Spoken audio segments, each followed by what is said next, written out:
So, I would like to welcome you all to the first talk in the physics seminar series. So expect one of these every week to the end of the semester. And today we have a pleasure of welcoming Dr. George Heine, who has some close connection to our department, as you might know, being a dance and the life partner of Dr. Burnett. Dr. Heine earned his PhD in math at the University of Denver, and today he's going to talk to us about Euler and the figure of the Earth. He worked for many years as a mathematician with the Bureau of Land for Land Management, and now you have a private. Well, I'm not making any money out of it, yes. Well, maybe you can use this opportunity to advertise. It's called Math and Maps. So if you want to know more about it, ask Dr. Heine. So let's welcome him warmly to our seminar.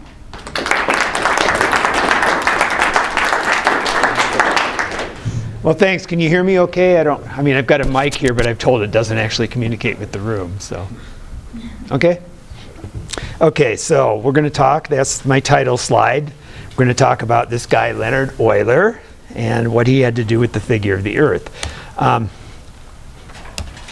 Okay, so this is basically my outline.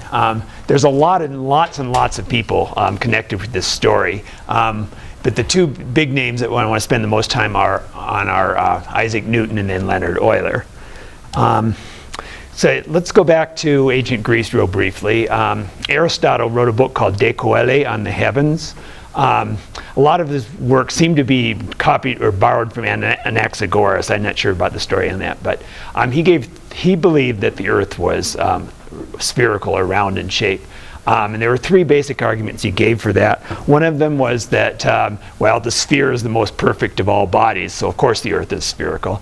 Another one was something we'd recognize today, which is you see different stars in different latitudes.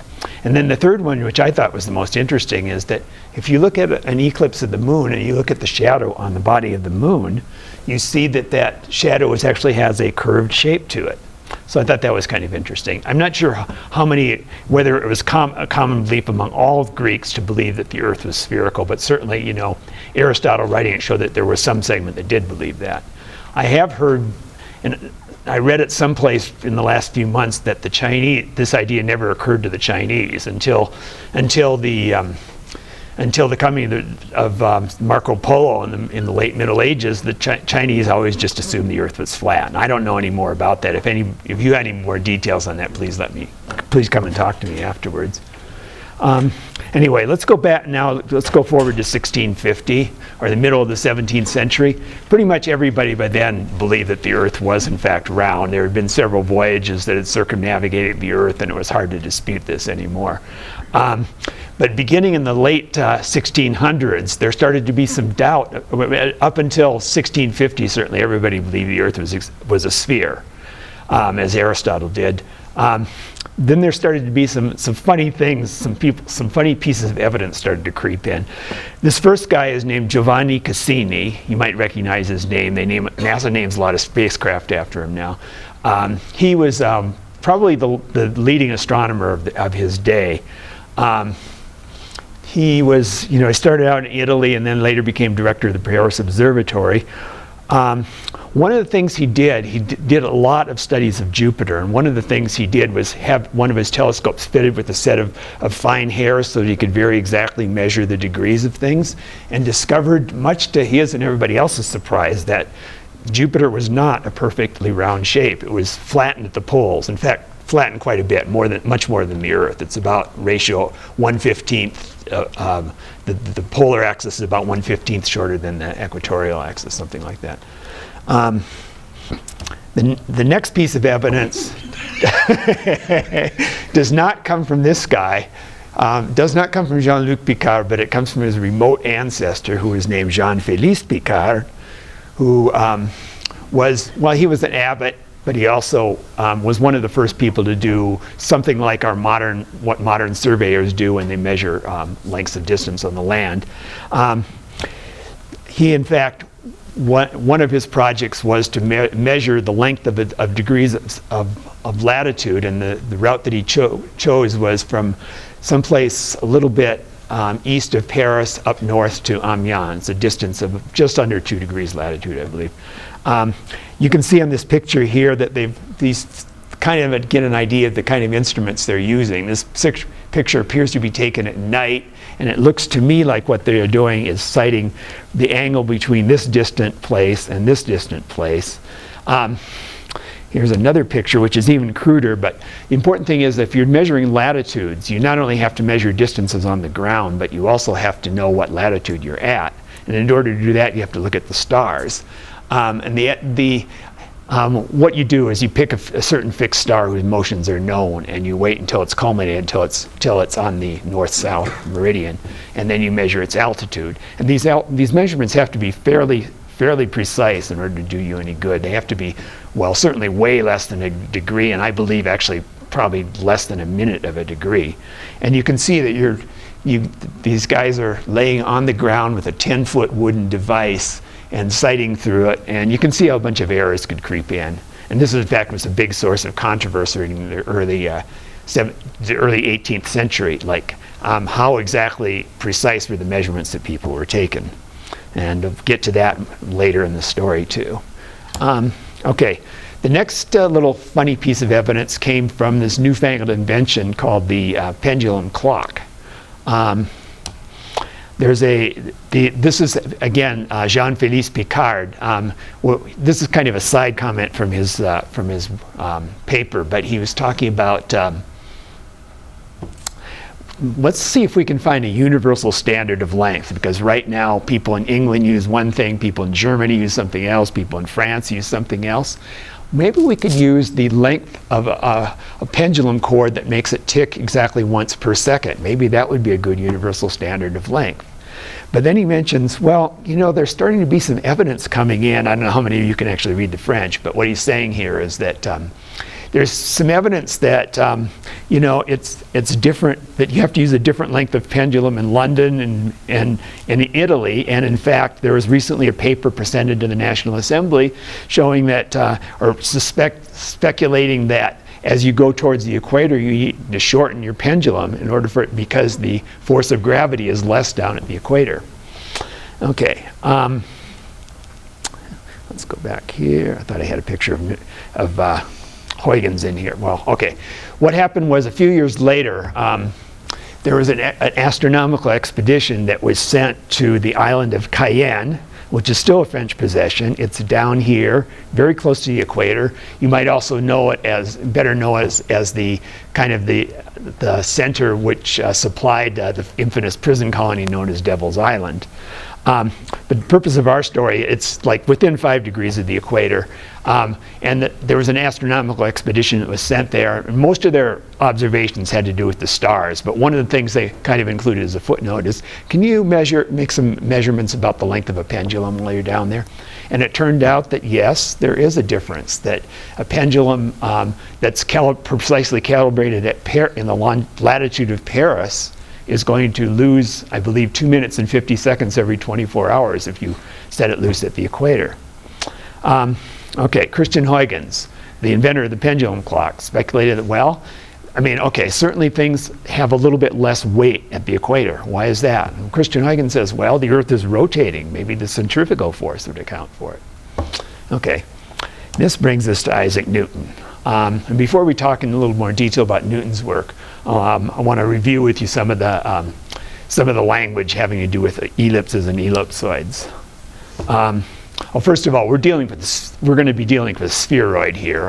I just learned this recently, but the difference between a spheroid and an ellipsoid is that a spheroid, you can form it by rotating an ellipse. It's got 2 of its axes that are equal to each other. So for example, in this picture, we'll show you some better pictures later. Okay, we know what the major and minor axes of an ellipsoid are, and again, the spheroid would have 2 axes that are equal to each other. You can't see the third one because it's sticking out of the paper. One of the common measures of the shape of the ellipsoid is the ratio of the difference between the major and minor axes as a proportion of the major axis. And this is, in fact, what Newton used. Because the flattening ratio is often very small, it's often more convenient to talk about the inverse of the flattening ratio. The eccentricity is used a lot in two-dimensional geometry, and it's got some wonderful geometric properties when you're talking about two-dimensional ellipses. It doesn't seem to have been used very much in the literature for when talking about three-dimensional ellipsoids. But Euler, in his work, used a similar constant, which is, gives you the same information. It gives you the information about the shape of the ellipsoid without specifying the actual size. Okay.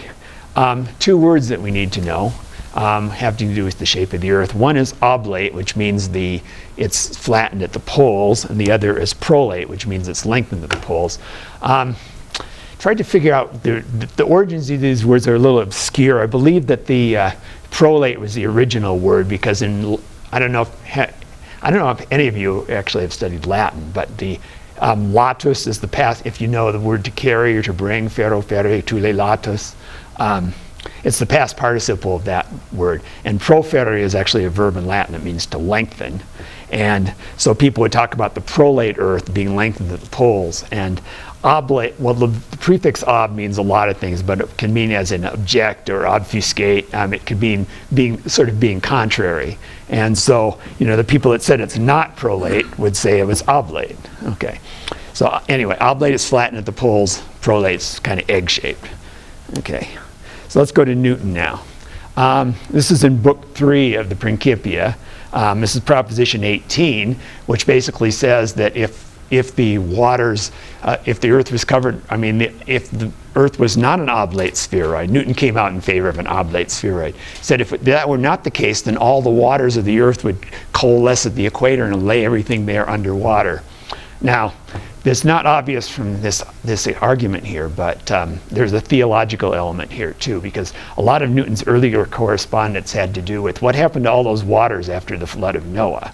And in fact, one of this correspondence, a guy named Thomas Burnet, wrote right after the Principia came out, wrote a long treatise saying that Newton can't possibly be right, and then had a whole bunch of quotations from Genesis in there. So. Anyway, let's go on so Newton says, okay, the Earth is an oblate spheroid. Now let's calculate the flattening ratio. Okay, so Newton starts out with some data about, his rough estimate of the size of the Earth, and we know how fast the Earth rotates. And so basically what he comes up with is at the equator, approximate figure for the ratio of the centrifugal force to the force of gravity is about 1 to 289. Okay, and then we get to his famous little two canals diagram, and I've got another copy of it here. So I tried to respect Newton's original diagram here. He's got the polar axis going horizontally and the equator going vertically. By the way, I don't know how many of you actually have tried to read the Principia, but what could I say? It's not exactly written in the standard format that you'd use in a modern physics or math book. He's using geometrical arguments, which makes, in the sense a la Euclid, which makes sense. But he's also he tends to use words a lot more where we would use symbols. So sometimes it's kind of takes some getting used to. And then you get to get used to it in the next few slides here, because I got a bunch of quotes from Newton. Okay, so where are we? Okay, so we've got this figure representing the shape of the Earth, and we've drilled one canal in from the equator and one canal in from the pole, and imagine them filled with water. And well, of course, they're going to be in equilibrium.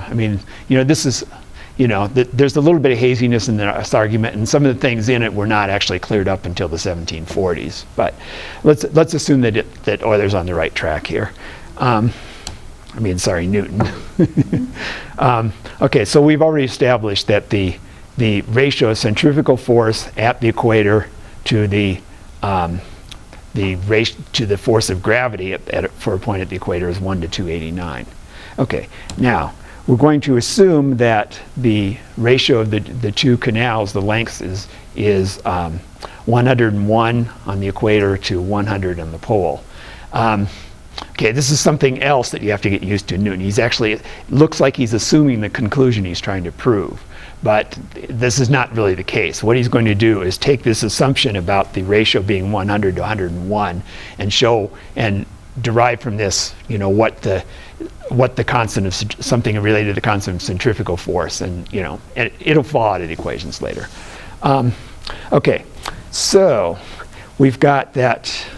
So we're looking at a point Q, and we want to measure the okay, we know what the force of gravity would be if the Earth were spherical with this radius, because that's what the whole first book of the Principia was about, was how to measure the net force of gravity on a spherical body. We also know, due to the first book, the net force of gravity of an ellipsoid when you're at the pole. And the reason for that is because if you take an oblate spheroid, it doesn't have to be an oblate, if you take a spheroid and look at a point on the pole and start cutting little slices off of it, all those slices are spherical.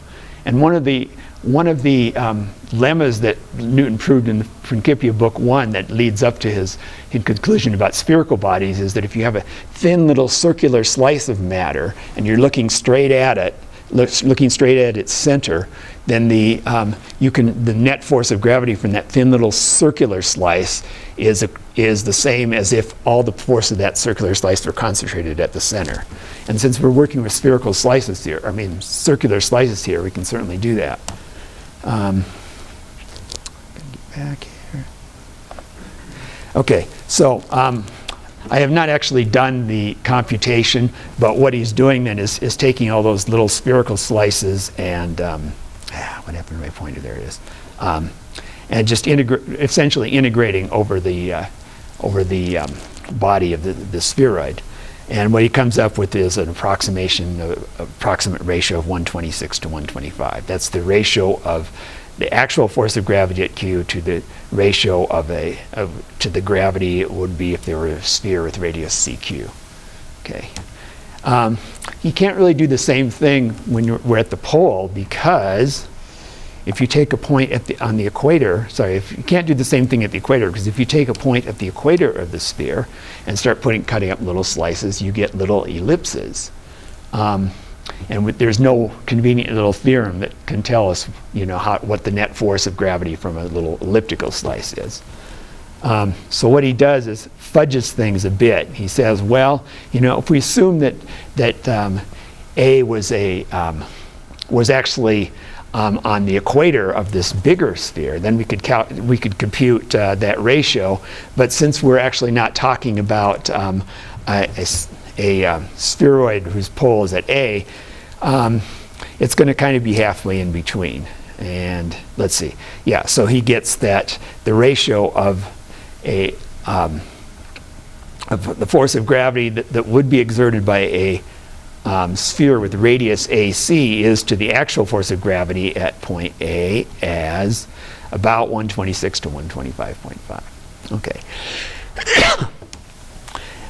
Now he puts all these together and gets, and I couldn't get this all into one slide, but what he gets is the ratio of gravity from a point at the pole to a point at the equator is about 500 to 501. But the lengths of the two canals were said to be in the ratio of 101 to 100.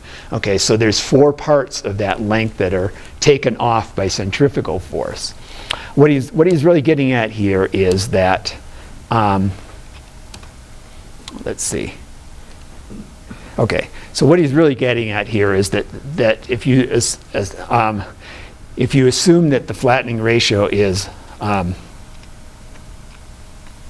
one part in 101, then the proportion that has to be shortened from the canal has to be 4 parts in 505, and therefore the proportion of the radius of centrifugal force to gravity compared to the flattening ratio of the Earth is 4 parts in 5. And we already know what the centrifugal ratio is, and you just do a little arithmetic and you get that the flattening ratio of the Earth is an oblate spheroid with a flattening ratio of about 1 part in 230. I should mention here that it turns out we know now that Newton was actually wrong in this. That the Earth is an oblate spheroid, more or less, but it's the flattening ratio is actually something like more like 1 part in 298. And I believe the reason that Newton was wrong in this, and he made the explicit assumption that the Earth was uniformly dense throughout it, and that's definitely not the case. It's something like 5 times as dense at the core as it is at the surface.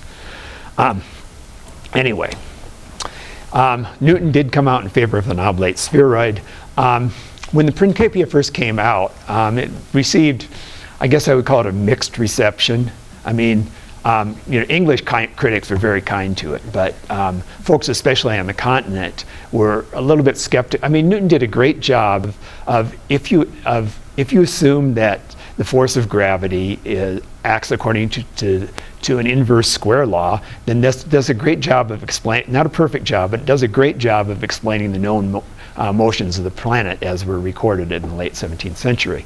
The trouble is that Newton never does really explain why the force of gravity should behave according to inverse square law. So there were a lot of comments that came out about, this is kind of an occult, this is kind of like depending on the occult, and how do we know that there's going to be this mysterious force, and where does it come from? Stuff like that. I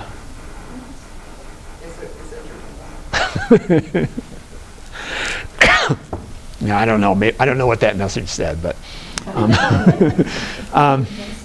the people that came out against Newton, specifically against Newton's shape of the Earth, said that no, we think that the Earth is a prolate spheroid, and many of them relied on the alternative theory of matter, which is common at the time, which is due to René Descartes. Now, I'm not an expert on René Descartes' theory of matter. It seems to have something to do with matter does not fill the entire universe, and the spaces in between matter are filled with these vortices that turn around, and that's what accounts for the motions of the planets. I don't believe that Descartes' theory was specific enough to give a specific mathematical formulation, such as inverse square laws.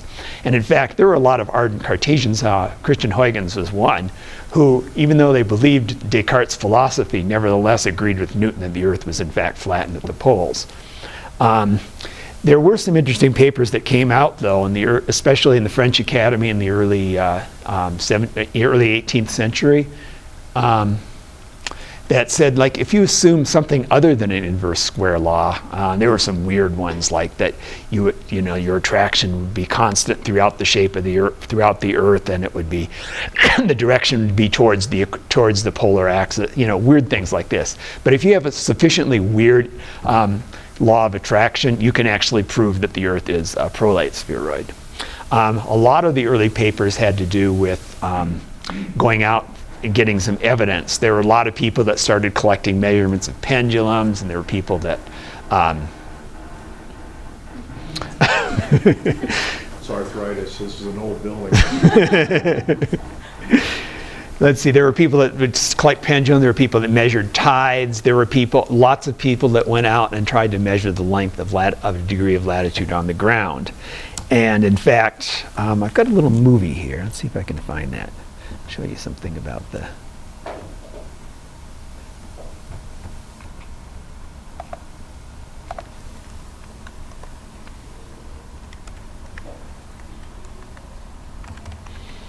Okay, this is going to be a picture of the radius of curvature of an ellipse at various points on it. If it works, yeah, there we go. Okay, so when it's near the near the minor axis, the ellipse tends to be flatter, and therefore the radius of curvature is longer. When it's at the points on the major axis, the radius of curvature gets shorter. Okay, that's about all I need to show of that movie. But you guys got to see the world premiere of that. So, okay. Anyway, so the deal is that if the Earth is an oblate spheroid and we're near the pole, then the radius of curvature is relatively long here. So as compared to at the equator, the amount of the distance on the ground of 1 degree of latitude is going to be longer at the pole than it is near the equator. And if it's a prolate spheroid, exactly the reverse is true. So in theory, all you need to do is you go way far north and measure a degree of latitude, and go close to the equator and measure a degree of latitude and see which one is longer. As a matter of fact, that's eventually, after 20 years of argument, that's what the French Academy decided to do, and they obtained royal funding. And the two people that in France today, as you can see by this postage stamp, are credited with actually doing the measurements. There was one expedition that was sent north to Lapland. I believe it was between the present-day border of Sweden and Finland. And there was another expedition that was sent to what was then Spanish Peru. It's now Ecuador, and they measured from Quito, which is almost exactly on the equator, and measured about half a degree south from there. Anyway, this is not really fair. The people that the French give credit to today are Maupertuis and La Condamine. Maupertuis had with him Clairaut, who is certainly a talented mathematician, and also the Swedish physicist Celsius, who you probably have heard of. La Condamine, well, the expedition to Ecuador was even crazier. La Condamine was not even the leader of the expedition. I think he got the credit because when he came back, he spent 3 years, more than 3, something like 8 years in Ecuador. When he finally came back, he descended through the Amazon basin and traveled overland up and came out in Cayenne. And he wrote a best-selling book, best-selling for the 18th century on this, and so his name got well known. There was actually one member of his expedition that stayed in Ecuador 30 years, got married, raised a family, and if you go to Ecuador today, there are still people that claim descent from that expedition. Anyway, these are the two people that got credit for what they did was send the one expedition to the north and the other to the south. And, okay, so let's backtrack a little bit. One of the reasons for the confusion is that Jacques Cassini, who had a big name because he was the son of Giovanni Cassini, went to the south of France and measured a degree of latitude and found that he reported that it's actually larger than it is in the north, and therefore the Earth is a prolate spheroid. There was still a lot of controversy about how accurate all these measurements were. When Maupertuis returned in 1736 from his expedition to Lapland, he said, no, a degree of latitude is much larger in the north than it is in Paris. It took a long time for the expedition to Peru to get home, but they back finally in the 1740s they reported back that in 2 independent measurements, in fact, that a degree at the equator is relatively short compared to a degree in the north. I think the clincher, though, really, well, kind of the clincher, was that Thierry Cassini, who was the grandson of Giovanni Cassini, put in this very quick kind of parenthetical note to the French Academy in 1741 saying, well, gee, and looking at this, maybe my father's measurements were a little off. And so maybe the Earth is an oblate spheroid after all. Okay, and there's a famous quote. I don't know if you know that Voltaire and Maupertuis had a famous argument late in the 1750s, and I think both of them. I mean, Voltaire had to leave Prussia, and then Maupertuis lost his position as the head of the Berlin Academy. But in the 1740s, they were still friends, and Voltaire would write to Maupertuis and say, "My dear flattener of the globe," and then he would add after the thing with Thierry Cassini came out, he said, "My dear flattener of the globe and of the Cassinis." So, okay, this brings us to Euler. Okay, so this is in the early 1750s. In fact, well, there's some evidence. I'll give you the evidence that it had to have been written after 1753. Anyway, he wrote a paper.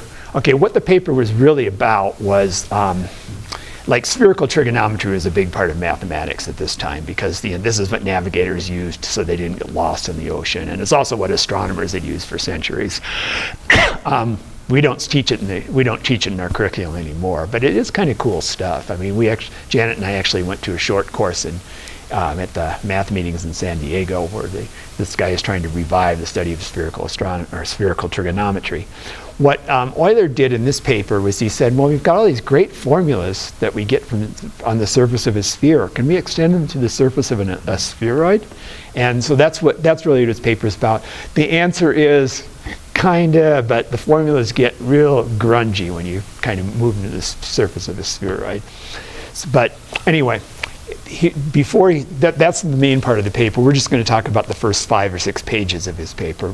What he does before he gets into the theories, he says, well, we need to have some examples in front of us, because what Euler really had in mind was measuring things on the surface of the Earth. So the first thing he does is look at some of the geometry of the spheroid.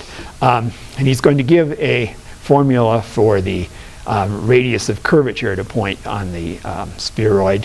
I'm not going to go into the details here because this is pretty routine calculus stuff. The interesting thing to note, though, is that he's using it as a function of this angle phi. Okay, so if you're on the surface of the Earth, how do you know what is the latitude? Well, there's a bunch of different ways to define it. One way is to measure the angle between the zenith, the straight up point, and the high point on the celestial equator. Okay, and that's different than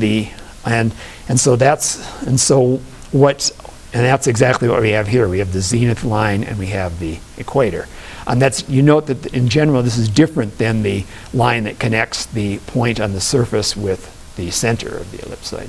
Okay, but anyway, what he's going to do is give a formula for the radius of curvature in terms of this latitude angle phi, and I'll just put it up there for you. It's in most calculus texts. You can work out how to do this.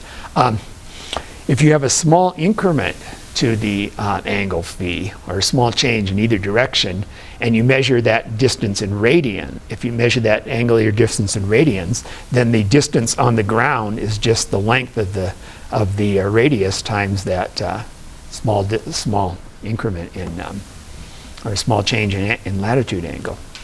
Okay, what Euler does does some algebra. What he does here is that constant delta, which I was talking about before, which measures basically all the information about the shape of the ellipsoid is in this constant delta. Okay, and the rest of this is just like how big the ellipsoid is, basically. So we have a size constant and a shape constant. Okay, now working with -3/2 power is not very convenient, but Euler notes that delta is really a very small number. So we'll just neglect everything after the first power, or when the square and the cube and so forth. He expands it into power series and it approximates it with this formula here, which then the size parameter is called A, and this is the formula that involves delta. Okay. So we've got some measurements here. Okay, this is the expedition, the La Condamine expedition to Peru. This is the expedition the Maupertuis expedition to Lapland. This is a measurement that I believe this is a measurement that Cassini presented to the Academy in 1741. It's a corrected version of his father's estimate. And then there's an estimate that the French astronomer Delecay did in 1753, and that's why we know the paper has to have been written after 1753. And actually, I believe it was actually presented in Berlin in 1754. Okay.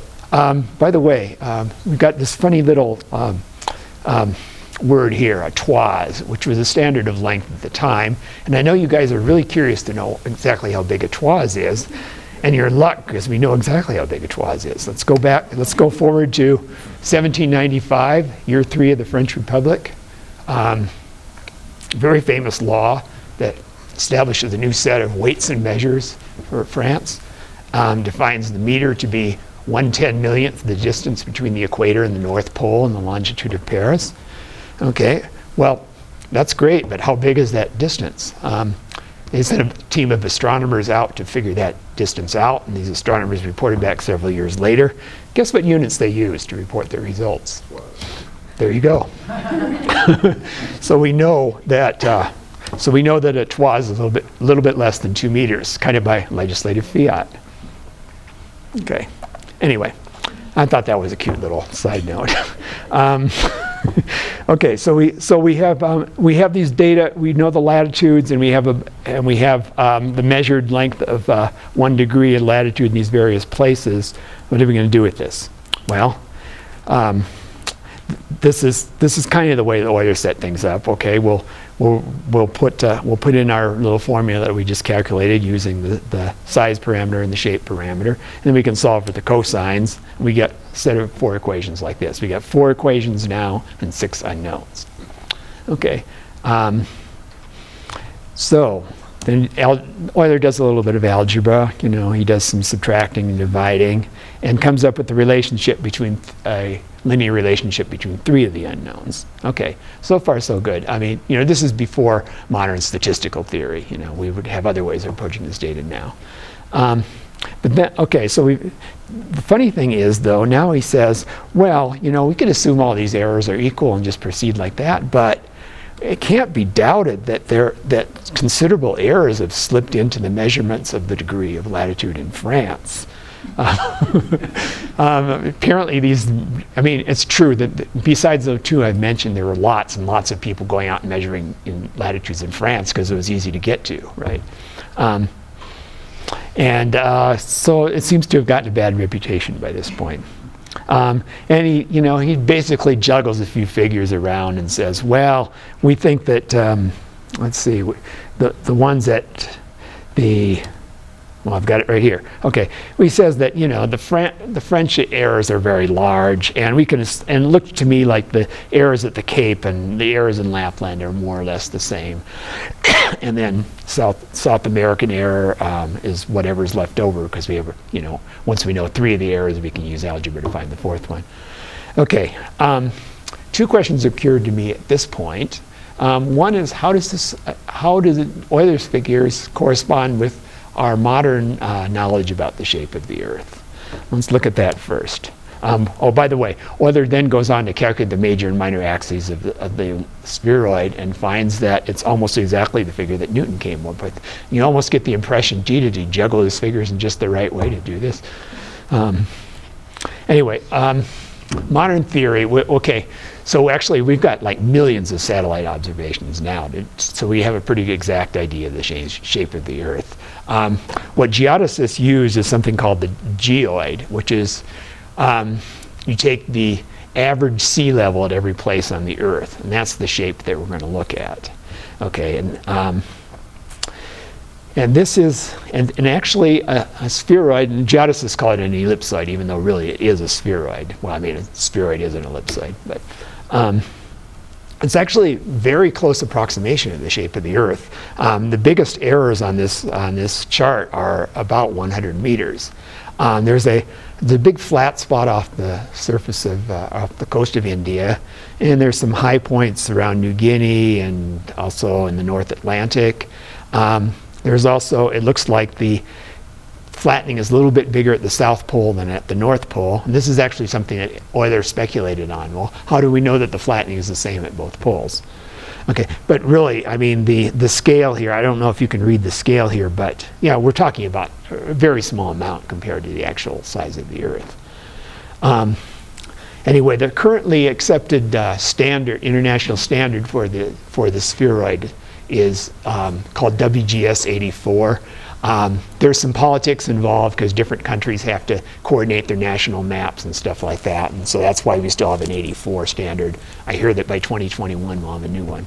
But WGS says that and here's the actual flattening as we know it today on the shape of the Earth. What's even more interesting, though, is to compare the actual errors of the various data that Euler had to work with. It turns out that far from being the worst error, the measurement that he took from France actually has the best error. And what really is screwing things up was that the Maupertuis expedition gave a grossly exaggerated figure for the length of a degree of latitude in Lapland. Here's another chart. This line here is the true length of a degree of latitude. And there's some measurements that were kind of screwy in France, but Maupertuis was, oops, I didn't want to go there yet. Maupertuis was way off. This was not actually discovered until the 20th century. And up until this time, he was seemed to be a lot more evidence than there really was for the Earth being an oblate shape. Okay, so the other thing we can do is take a look at Euler's data. I mean, it's not really fair to critique Euler based on data that he didn't have available to him. But we could take a look at how his the same set of data would be handled in modern statistics. So we just do a straightforward least squares analysis, where these are your independent variables, and these are your unknown errors, and these are your dependent variables. If we just crank through a routine least squares analysis, we find that seems like Euler had a pretty good feel for what the data was really like. It turns out that based on the data that Euler had available, that France had the largest error, and the measurements at the Cape of Good Hope and at Lapland were actually roughly equivalent. And that's what you would get. And that actually, based on the data that Euler had available, again, that Newton's figure of 1 part in 230 for a flattening ratio is actually pretty close to right. Let's see, I believe that's about all I have, unless you want to know how to say thank you in Korean. So, it looks like we have time for some questions.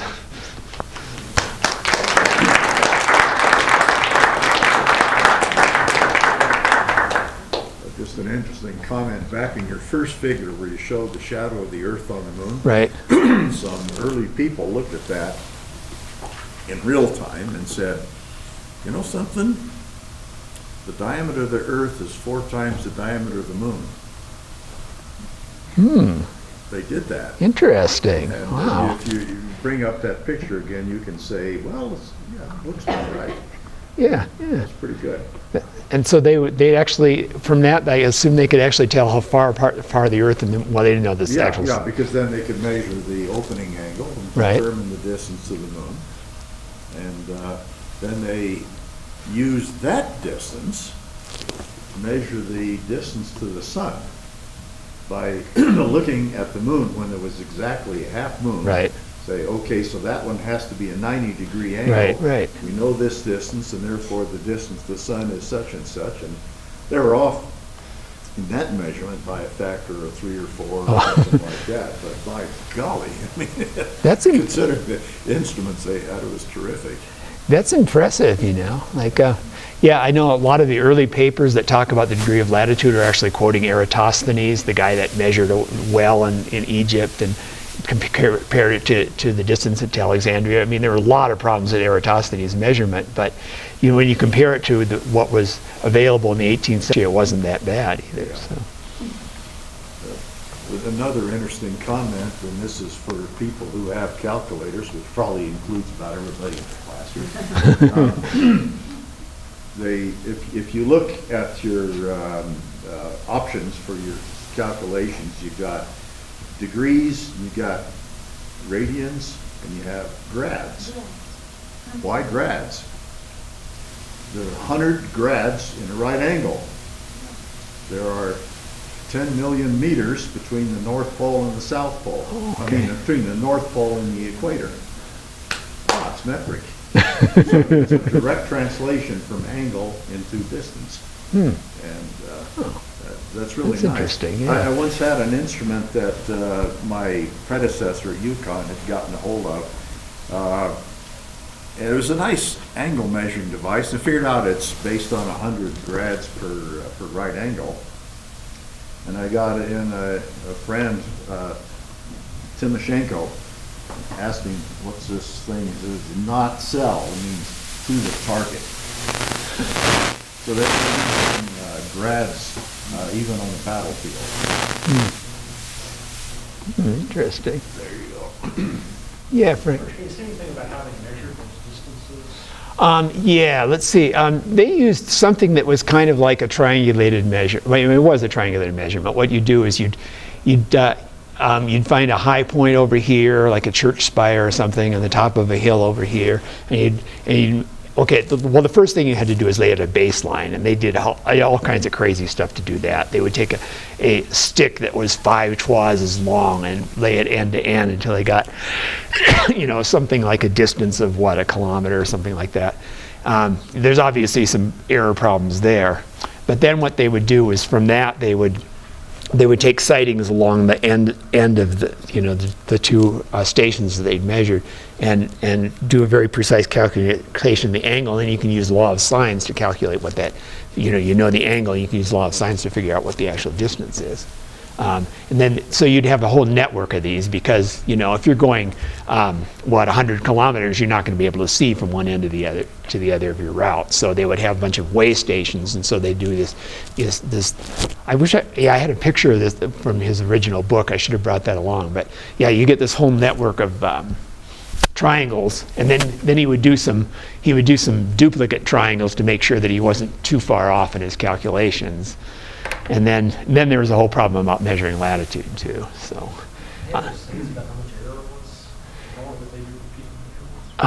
let's see. Well, I did have that diagram back here. Let's see. I'm not sure if I put a scale on it. Well, you can see that. Okay, so this scale does not go down to 0, so don't get misled by that. But you can see that out of about 100,000. Where did I go? Okay, well, there we go. Yeah. Okay, so you can see out of what is this? Maybe this is. It looks to me like about a 5% error or something like that for the really bad cases, 1 or 2%, which is surprisingly good for the equipment that they had.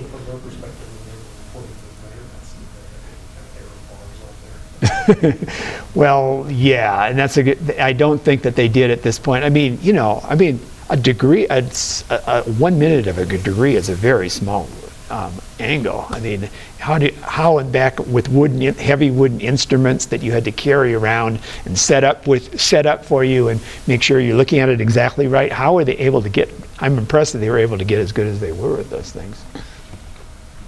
Yeah.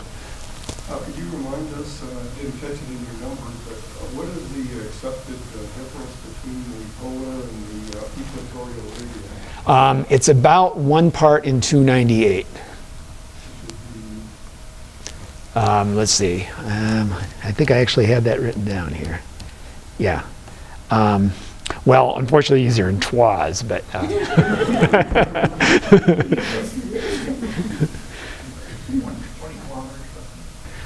1 toise is about 1.9 meters, 1.94. Yeah. So, the state of Colorado was 4 degrees in latitude. I don't know how many grads, but it would be 4.6. And Wyoming is also 4, right? Wyoming is 4 degrees. They look the same on the map. I don't know what. Yeah, I see. You're talking about the definition of the northern latitude and the southern latitude. The north and south boundaries. Yeah, it's 4 degrees. Well, multiply by 100 over 90, and you have so the 100 grads is 90 degrees. So which state is actually taller in number of meters? Yeah. Well, we should point out too that, like, talking about measurement errors, when they first surveyed the American West to lay out those state lines, those surveyors were kind of not the most accurate in the world either. I mean, there's places where the Colorado-Wyoming border looks like that. We've actually done some checking on some property out here on the north side, and the USGS maps are off compared to GPS by about 300 feet in longitude. Latitude, no. But I wonder if that's because they're using, there's a in 1920, the NAD, you probably know about NAD 1927 and NAD 83, and they might have been using a different datum standard for translating. They were using, well, if you're prime meridian is in Greenwich at the observatory, how do you know precisely what the longitude is after you've crossed the sea and gotten into Washington, D.C. at the Naval Observatory? And they were off just a hair, but they measured everything in North America from that reference. So they were off just a hair. I think that's pretty darn good, really. Yeah, just a hair is not bad. Okay, well, thank you for all coming. Okay.